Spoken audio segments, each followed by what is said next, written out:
series based on the manga Tsugumi Oba Death Note still ranks among the top best anime series.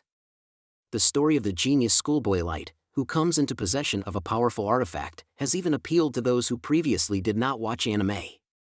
Death Note was banned and criticized, but its popularity only grew, largely due to its complex ethical issues that make the series similar to a classic literary work.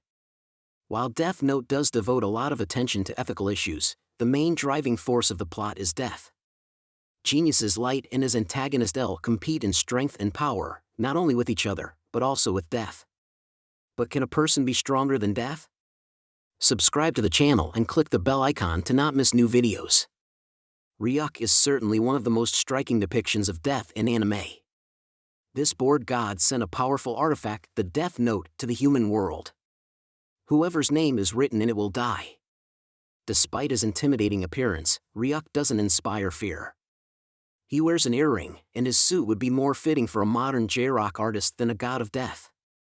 Perhaps Ryuk's insane love for apples neutralizes any terror he might inspire.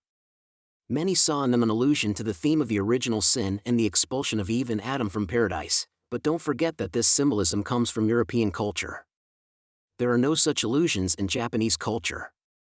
And the author himself admitted that he added this detail more for aesthetic reasons. Red apples went well with Ryuk's image. Interestingly, there were no edible apple varieties in Japan until the 19th century, and the few varieties that existed were used for offering to the gods. Therefore, apples may have a different meaning in Japan. This is a gift from Light to Ryuk, which is why he is so favorably disposed towards Light for so long. Ryuk is not the only Japanese god of death, there is a whole pantheon of them. Japanese gods of death are called Shinigami, and they themselves are technically immortal. Their lives are sustained by the lives of the humans they take. The only way for them to die is to save a human life, as such an act goes against their purpose. Shinigami do not particularly care about humans, as they will all die eventually regardless of the god's intervention. But Shinigami have the ability to cut their lives short before their designated time. In the heart of Japanese culture lies Shintoism, a Japanese polytheistic religious doctrine that teaches that there is a kami behind every natural phenomenon and object. This is a spirit protector that can be either a deity or the soul of a deceased person. In Japanese mythology, we find several gods who can be considered the ancestors of Shinigami. Firstly, there is Emma, also known as Yama. Emma is the king of the underworld and is also a kind of god of death. The second prototype is the goddess Izanami, who is the goddess of creation and death, capable of giving birth to other gods. The Shinigami in Death Note are more of a combination of various images from Japanese, Chinese, and European cultures. The Death Note is a vivid example of how symbols and plots from different cultures can be combined in one work, and the personified image of death is also characteristic of European culture. Here she first appears in the form of the Dance Macabre, or Dance of Death, and then the familiar figure in a black cloak with a scythe appears. By the way, where did death get the scythe? The thing is that in agrarian societies, the cycles of human life and death were closely intertwined with the seasonal cycles of nature. Spring is childhood, summer is youth, autumn is maturity, and winter is old age and death. The death of nature was preceded by the harvest, the gathering of the last harvest, and just as death reaps human lives, it is often called the reaper. Another reference to European culture in the Death Note is the scene where L washes Light's feet. This is an allusion to the biblical scene when Jesus washes the feet of his disciples, including Judas Iscariot, who had already conceived betrayal. This plot is called the humility of Christ. A servant is not greater than his master, nor is a messenger greater than the one who sent him. Jesus shows his disciples that no one can be above God, even his messenger. What does this scene in the Death Note say? L and Light are not gods, no matter how they try to put themselves in that position. What are the gods of death doing at this time? They are bored in the desolate afterlife world, just like Light.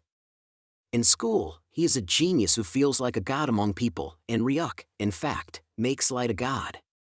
The ethics in the Death Note largely come down to the familiar Shakespearean choice, to be or not to be, that is the question.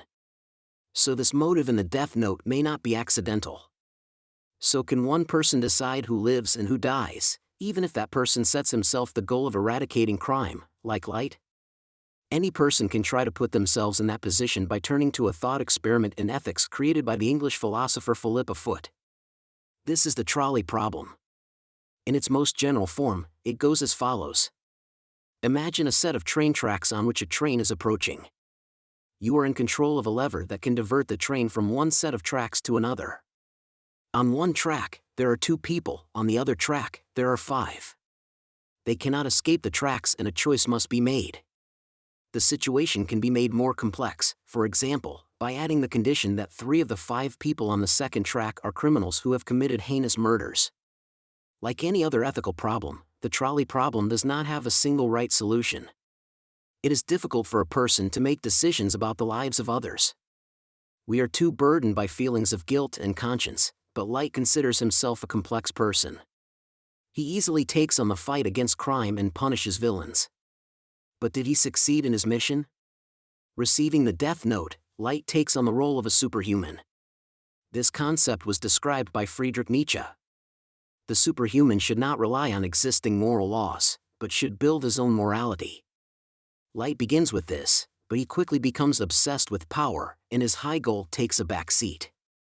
But why do we need a superhuman? Nietzsche states, God is dead.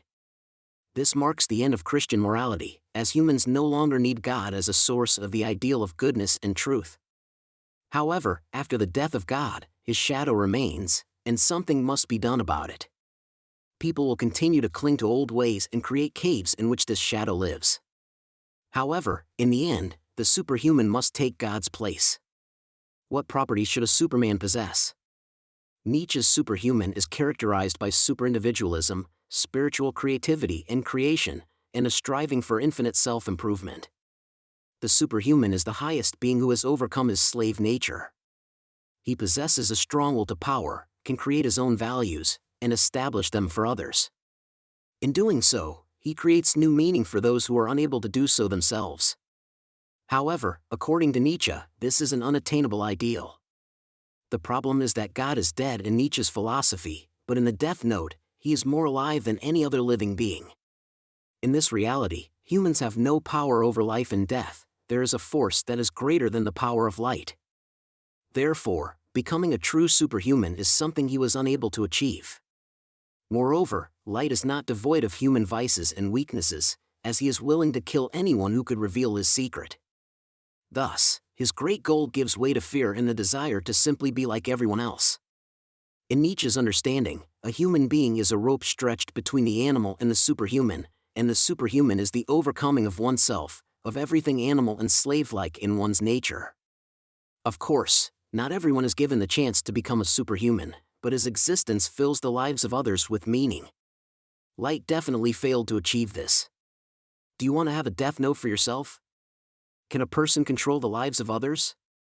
Light is often compared to another genius who goes against the rules, Lelouch from Code Geass. These unconventional heroes became a breakthrough for anime in the 2000s. Without them, there would be no Attack on Titan or the Chainsaw Man. That's all for now. Thank you for watching, and see you in the next video.